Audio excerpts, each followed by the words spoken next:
Muy buenos días. Bien, el Consejo de Gobierno ha aprobado el decreto por el que se fijan los precios públicos de enseñanzas conducentes a la obtención de títulos oficiales en la Universidad de Extremadura para el curso académico 2019-2020.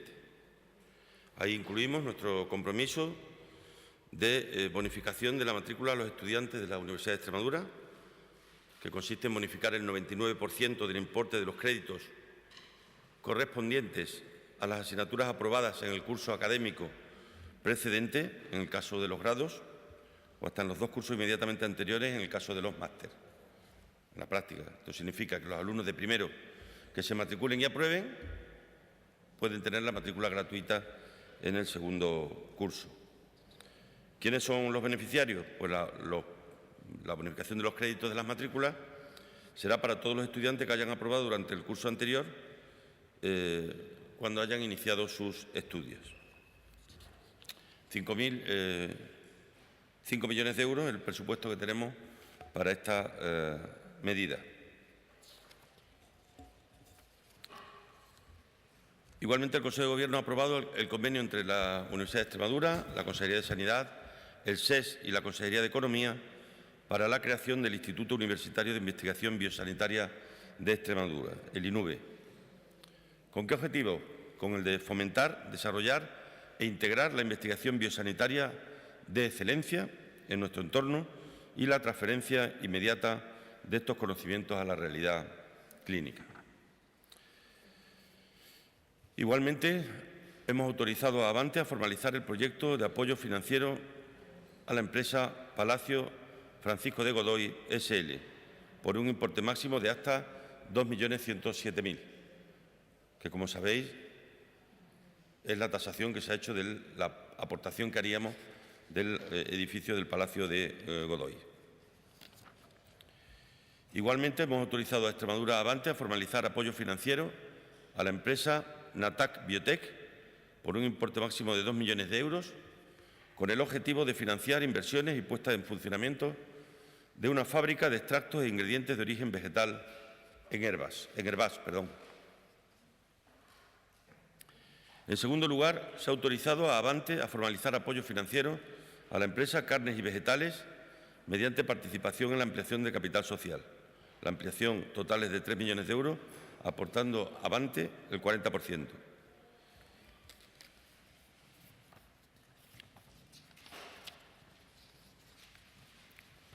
¿Preguntas?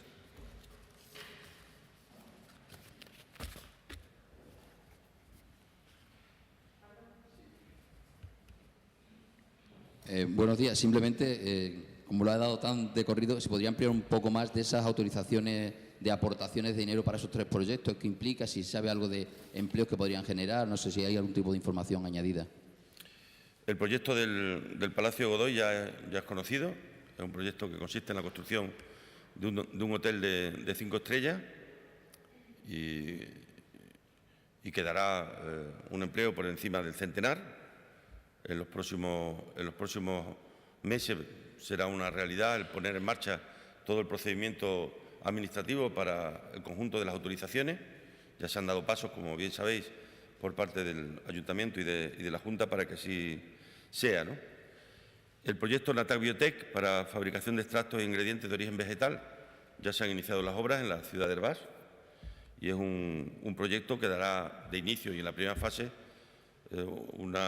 puestos de trabajo en torno a 25 y una inversión de en torno a 7,6 millones de euros, ¿no? Y el proyecto de carnes y vegetales es una ampliación de capital en la que vamos a participar para dotar de mayor músculo financiero a la compañía, que en estos momentos cuenta con una plantilla fija de 123 personas y luego toda una plantilla de personal eventual para las campañas. Hola, buenos días. Yo le quería preguntar por otros 2 asuntos que no se han tratado en el Consejo de Gobierno. Por un lado, publica hoy el DOE esas plazas de bombero forestal. No sé si puede dar algún detalle más y si con estas plazas se da por finiquitado el conflicto que había, la petición en este sector. Nosotros a lo largo del último año hemos ido cumpliendo los compromisos a los que nos habíamos sometido. Empezamos en el año 2016 con la implantación del sistema organizativo 2.2 durante las campañas de peligro alto de incendios. Se reestructuraron los puestos de trabajo en las diferentes zonas del Plan Infoex, pasando puestos desde localidades excedentarias a localidades deficitarias. Se aprobaron las bases del Plan de Ordenación de Recursos Humanos del personal del Infoex, por acuerdo del Gobierno en abril del año pasado, y en desarrollo de dicha ordenación se ha modificado el 5º convenio colectivo, se ha hecho la convocatoria del concurso específico para el colectivo del Infoex y faltaba la convocatoria de las pruebas selectivas para el acceso desde el grupo 5, categoría de peón especializado, especialidad lucha contra incendios, al grupo 4, categoría de bombero forestal conductor, por el procedimiento de promoción profesional y que es lo que se ha publicado en el día de hoy, ¿no? Preguntar también, en este momento el sindicato Comisiones Obreras está registrando en la Consejería de Empleo una petición para que haya una mediación en el tema del conflicto que hay abierto con los trabajadores de Leda. Ellos siguen manteniendo por parte de la empresa que existe esa deuda de 1.200.000 euros por parte de la Junta. No sé qué tienen que decir al respecto. Además, los trabajadores quieren que en la mediación esté también presente pues, representantes de la Junta. Por nuestra parte no hay ningún inconveniente y, como ocurre habitualmente, siempre que se nos llama estamos dispuestos a ayudar y a colaborar, ¿no? Yo le pido también a ambas partes que hagan un esfuerzo por resolver el conflicto. Sencillamente que no es verdad que exista esa deuda de 1.200.000 en ningún caso.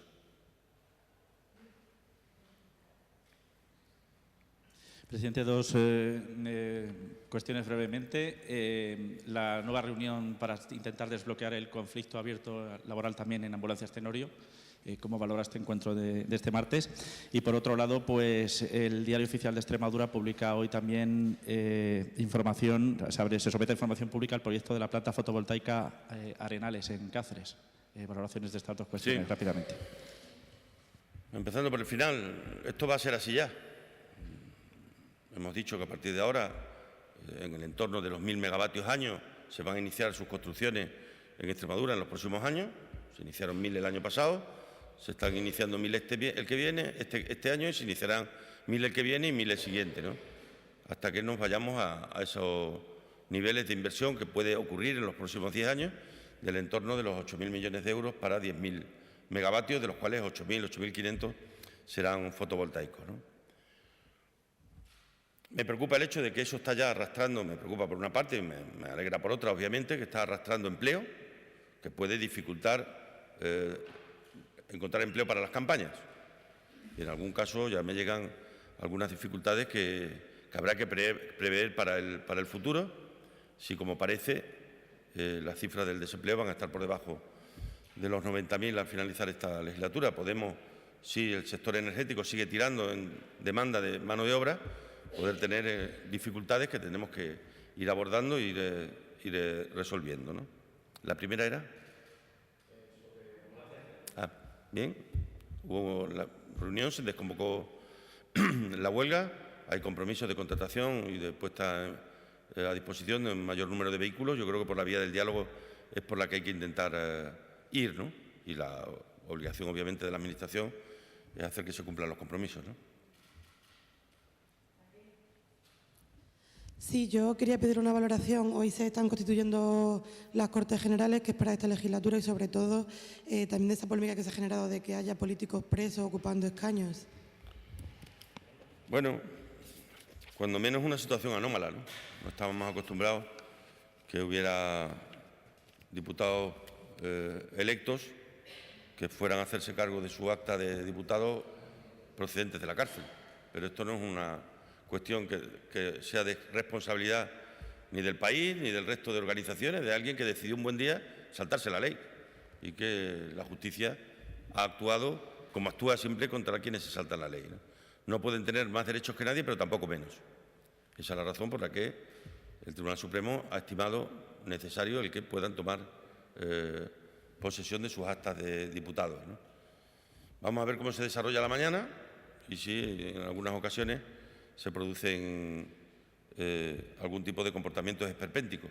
Pero, en fin, yo creo que es algo ya a lo que nos vamos acostumbrando. Lo importante es que se constituya, que se inicie la legislatura, que se conforme un gobierno y que España pueda mirar a los problemas de los españoles. Que podamos dejar de mirar a los problemas de los políticos para que podamos mirar a los problemas de la gente. Yo soy de los que piensa que la política está para estar pendiente de los problemas de los ciudadanos, no de los problemas de los políticos. Sí, buenos días. Entendiendo que seguirá después del 26 de mayo en funciones el Gobierno, este Consejo de Gobierno es el último como tal, ¿no? ¿Qué balance hace? ¿Qué cree que se ha quedado en el tintero? Ya he dicho que yo creo que ha sido una legislatura donde yo he intentado algo que me parece absolutamente necesario en el actual orden de cosas que ocurren en el mundo, en Europa, en España y en Extremadura. Y es buscar la estabilidad, y la estabilidad no tiene otro color que el que las cosas funcionen. Hacer que las cosas funcionen significa podernos dedicar en cuerpo y alma a hacer que las cosas de verdad funcionen y podamos ser útiles a la gente. Yo es lo que he pretendido a lo largo de esta legislatura y lo que creo que además aquí en Extremadura hemos logrado, no solo nosotros, sino también el resto de grupos políticos, con una importante actividad parlamentaria, con mucho diálogo, con mucha capacidad de encontrar acuerdos y de encontrar consensos, ¿no? Y lo digo en unos momentos en los que, obviamente, todo lo que ponemos encima de la mesa es lo que nos diferencia. Pero quiero mandar un mensaje de esperanza de que, por mucho que nos diferencie, yo siempre haré todo lo posible porque pongamos encima de la mesa lo que nos une, que creo que son muchas cosas, entre otras, la preocupación por Extremadura, que no es patrimonio de nadie, sino que es una preocupación que debe de ser de todos y que solo todos, aportando lo mejor de nosotros mismos, podremos contribuir a mejorar. Muy bien, muchas gracias.